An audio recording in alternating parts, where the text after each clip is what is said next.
ये संस्थाओं के पद वो दीपक हैं, सावधानी से लोगे तो अंधेरे में उजाला कर देंगे, और चूक जाओगे तो वही दीपक जला के भस्म कर देगा। जो पदों को लेकर के और कार्य में सक्रिय नहीं हो पाते हैं, उनका इतना पुण्य क्षय हो जाता है, इतना पुण्य क्षय हो जाता है कि उनका बेटा भी उसका सम्मान करना नहीं समझता है।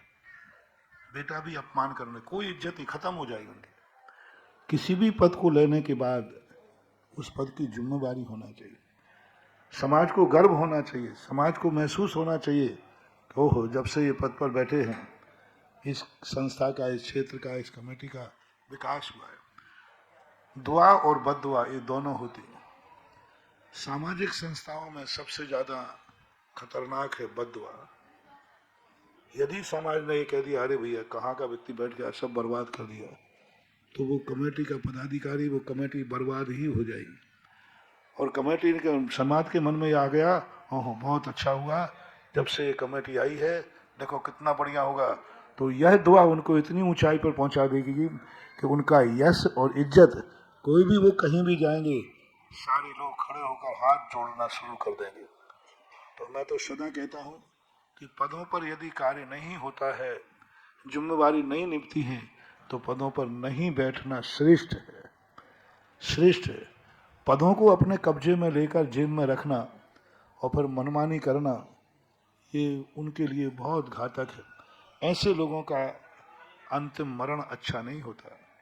उनका पुण्य इतना क्षय हो जाता है, इतना क्षय हो जाता है कि परिवार के लोग भी उनका साथ नहीं देते। इसलिए ये संस्थाओं के काम, तीर्थों के काम बहुत जिम्मेदारी से करना चाहिए। मैं हमेशा कहा करता हूँ कि जब किसी क्षेत्र पर, मंदिर में, समाज की कमेटी में आप लोग जाएं, उस समय इतना बड़ा बलिदान होना चाहिए।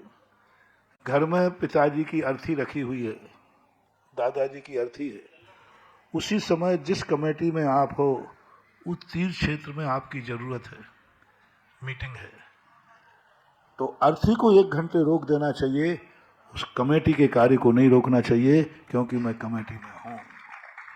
पहले मैं कमेटी में जाऊंगा क्योंकि वो मेरी जिम्मेदारी है, फिर जाकर के कार्य करना चाहिए। तब ऐसे लोगों के लिए ये कमेटियां वरदान सिद्ध होती हैं।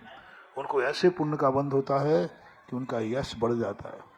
छल कपट करके, मायाचारी करके पदों को ले लेना और फिर कार्य नहीं करना, मनमानी करना, नहीं करने देना, जाओ तो हमारे हाथ में सत्ता आगे, ऐसा होता है।